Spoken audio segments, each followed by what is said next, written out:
Hi, I'm Chris, the designer of Fetching Feathers, and today I'm going to be teaching you how to play the UKGE Pre-release version of the game.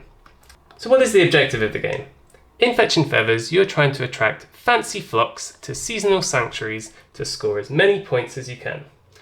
How you're going to do this is by drafting birds and locations, and then in a dedicated phase, figuring out how best to place these birds at these locations to score the maximum points. The game is played over 3 rounds, or 3 seasons, and the player with the highest combined score from all 3 seasons is the winner. Setting up the game. First thing you need to do is prepare some of the decks in order to be able to play. So I've done this already, but I'll explain what each one is. So these ones with the different colour backs. These are your starter locations, and each player is going to have a set of starter locations to play with, and you can figure out which ones by looking at the dots on the back. So this is a 1, 2 and 3. That is a full set, and each player will just place these in front of them, and these are just some locations that they can place their birds at to start the game. The only thing you need to know for now is that you'll also have a season card in the game. We'll flip this to start the game, but let's say we set it to blue. All you need to know is all of your locations need to have the blue side at the top when you're in blue season, and if we're in orange season, you would have the orange side at the top like this. I will go over exactly what the seasons mean later in the teach. The other decks that you have is you have a birds deck, so you need to separate out all of the birds into a separate deck that looks like this, and make sure you shuffle it. And the remaining deck is the additional location deck. So again, all of the additional locations, which have also this colour back, just make a separate deck, shuffle the deck, and then you are ready to start playing. So let's talk a little bit about the gameplay of Fetching Feathers. So the game is played over 3 seasons and consists of the following phases: deal cards, draft cards, a dedicated placement phase, additional migration phase, scoring, and then changing the season. I'm going to go over what each of these mean now. Dealing cards.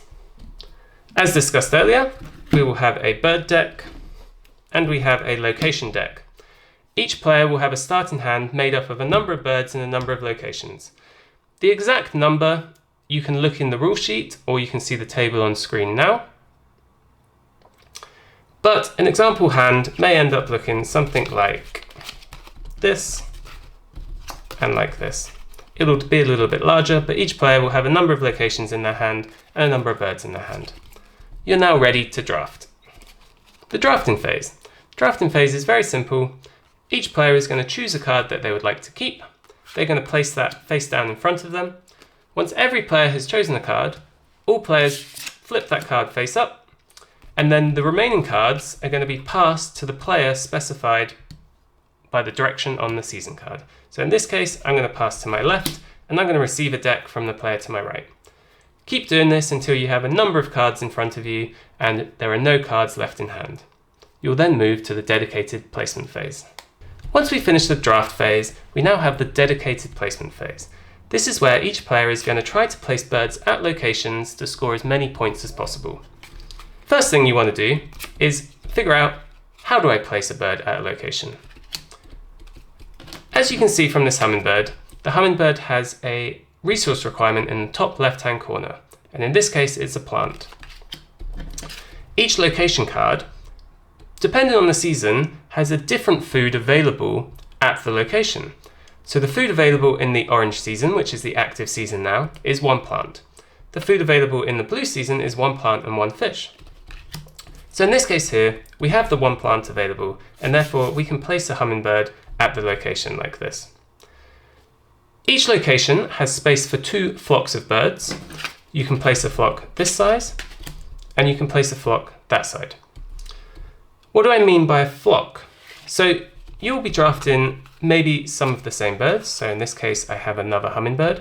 And rather than have to place it on the other side of location here and use up all of the space, you can see this symbol, or the number of symbols down the left-hand side here. So the hummingbird in this case has a flock size of 3. And what that means is that you can place 3 hummingbirds on top of each other like this, and they don't take up any additional space at your location. You could also place a woodpecker on this side, and now this location is not full, but you are using both of the flock slots. So if you were to pick up another woodpecker, you could place one on top of here, and there's also space for one more hummingbird. Now, the other cards that you might be drafting are the additional location cards. So, how do additional locations work?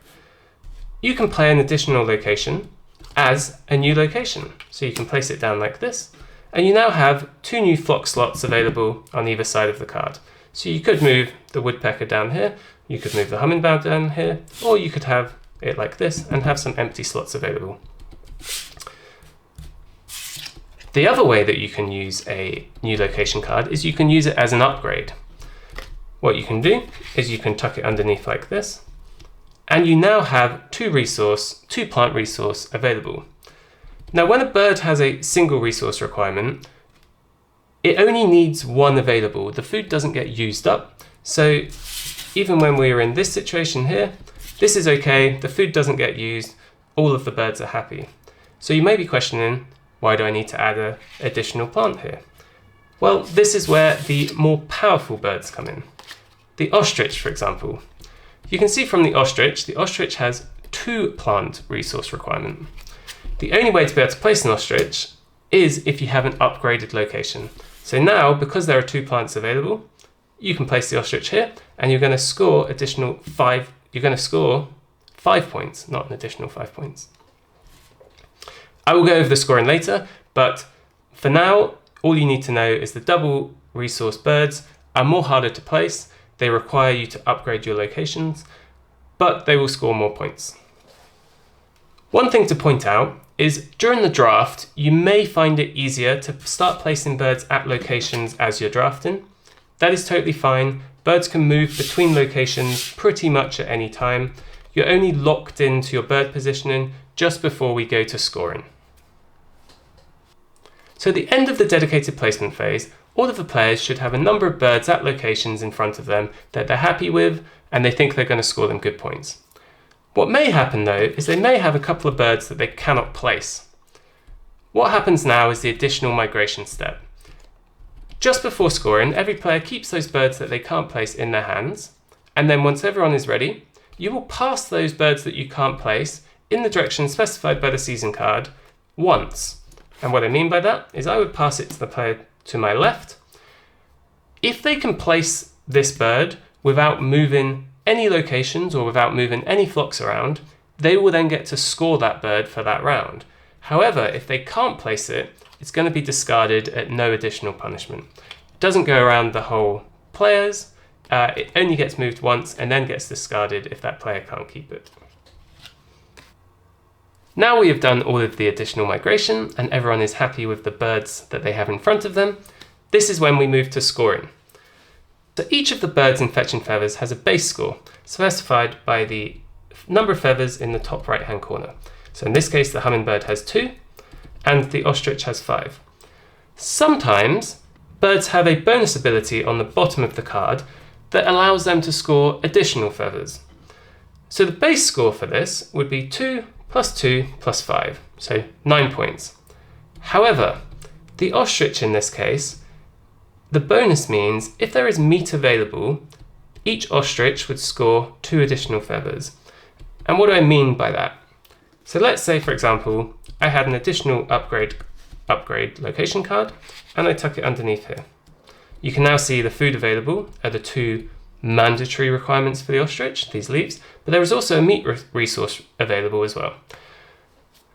This now satisfies this bonus, and now each ostrich is going to score 7 points instead of the base 5 points.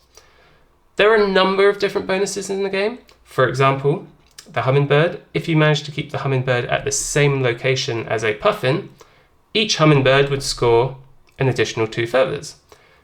In this case, it's kept with an ostrich, so you won't get the additional feathers, but in a future round, maybe you'll be able to position it in a way that it is kept with a puffin, and therefore the bonus would trigger and you'd score additional feathers.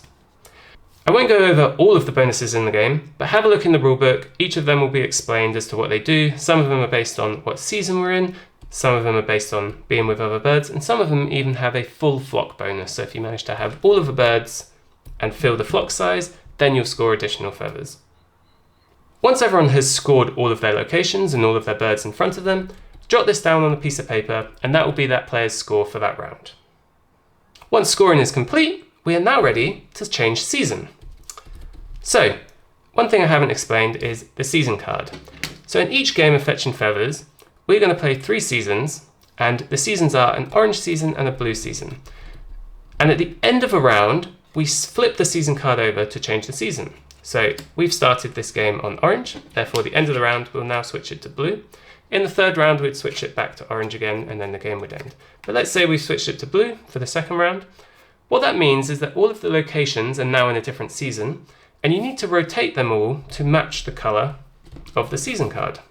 So you do it like this, and note that all of the upgrades stay attached to the season that they were added on.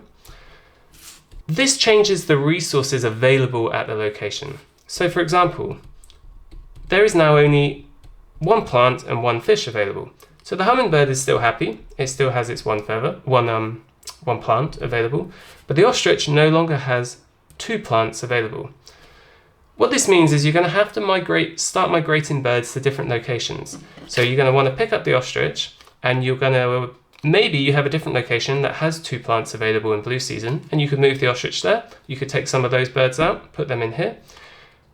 Take some time at this point of the game to do your migrations to different locations. If you don't have a space for that bird, don't worry, keep hold of it for now, because you're about to draft a number of new birds, a number of new locations, and you might be able to upgrade this. You might be able to do something that allows you to keep the ostrich. The ostrich is only passed to the other player during that additional migration step just before scoring. I've now explained all of the phases of the game. Fetch and Feathers is played over 3 rounds, so you'll do all of that 3 times, and the player with the highest combined score from all 3 rounds wins the game. I hope you enjoy your time with Fetch and Feathers, and I'd love to hear how you get on with it.